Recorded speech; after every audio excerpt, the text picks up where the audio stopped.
మీటింగ్కి స్థలం ఇవ్వనీయకుండా నానా ఇబ్బందులు పెట్టారు. ఆ రోజు కూడా ఎక్కడికక్కడ ప్రజలైతే పెద్ద ఎత్తున వాహనాలు వేసుకుని సొంత వాహనాలతో ట్రాక్టర్లతో 2 రోజులకు 3 రోజులకు మునిపే ఆ వెన్యూకి చేరారు.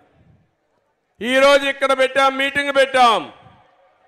కేంద్రం ట్రైన్స్ కావాలంటే ఇచ్చారు, రాష్ట్రం మాత్రం ఆర్టీసీ బస్సు ఒకటి ఇవ్వాల. ఏం తమ్ముళ్ళు, 5 కోట్ల ప్రజలు ఆలోచించుకోవాలి. నీ మీటింగ్ పెడితే ప్రైవేటు బస్సులు ఆర్టీసీ బస్సులు ఇష్టానుసారంగా వాడతారు.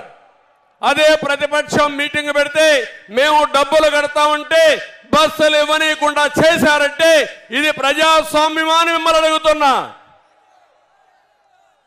కడాన ఆటోలు వస్తా ఉంటే ఆటోలు కూడా రాకూడదని అడ్డం పడ్డారు. ప్రైవేటు బస్సులు ఇస్తా ఉంటే దానికి కూడా అడ్డం పడ్డారు. కానీ సంకల్పం ఉంది.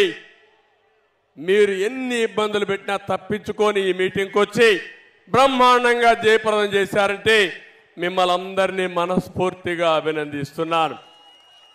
ఇంకో పక్క భవిష్యత్ గ్యారంటీ మీద ఇప్పటికే కార్యక్రమం మనం స్టార్ట్ చేశాం. ఈ భవిష్యత్ గ్యారంటీ ఒక పక్క తీసుకుపోతూనే ఉమ్మడి ఎలక్షన్ మేనిఫెస్టో కూడా తొందరలోనే తయారు చేసి ఇంకొక 1-2 మీటింగులు పెట్టాలనుకుంటున్నాం. నేను పవన్ కళ్యాణ్ గారు అందరు నాయకులు కలిసి ఒకటి అమరావతిలో ఒకటి తిరుపతిలో పెట్టి ఆ 2 మీటింగులు ఒక మీటింగులో ఉమ్మడి ఎలక్షన్ మేనిఫెస్టో కూడా అనౌన్స్ చేస్తామని చెప్పి కూడా నేను మీకు తెలియజేస్తున్నా. ఇప్పటికే మహాశక్తి కార్యక్రమానికి శ్రీకారం చుట్టాం. ప్రతి ఒక్క ఆడబిడ్డకి 1500 రూపాయలు నెలకు ఇవ్వడానికి 18 సంవత్సరాల వయసు వచ్చిన వాళ్ళందరికీ ఇస్తున్నాం. ఇంకో పక్క చదువుకునే పిల్లలందరికీ తల్లికి వందనం కింద 15,000 రూపాయలు ఇస్తాం. ఒకప్పుడు దీపం పెట్టాం, మళ్ళీ 3 సిలిండర్లు ఇవ్వాలని చెప్పి నిర్ణయించాం. ఉచితంగా 3 సిలిండర్లు ఇస్తాం. ఆర్టీసీ బస్సుల్లో ఆడబిడ్డలకు ఉచిత ప్రయాణ సౌకర్యం కల్పించడానికి ఇప్పటికే నిర్ణయం చేశాం. ఇది కాకుండా ఇంకో పక్కన మీరు చూస్తే ఏదైతే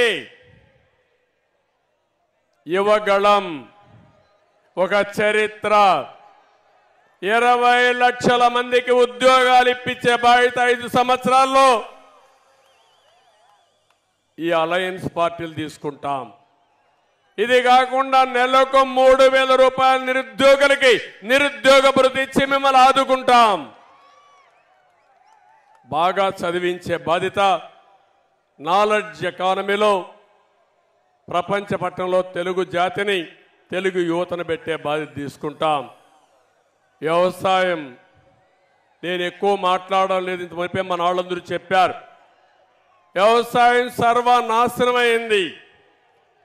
రైతాంగం చితికిపోయారు. ఆత్మహత్యల్లో నెంబర్ 1 ఉన్నాం, అప్పుల్లో నెంబర్ 1 ఉన్నాం. మళ్ళీ రైతు రాజ్యం వస్తుంది. రైతును ఆదుకునే బాధ్యత తెలుగుదేశం పార్టీ తీసుకుంటాం.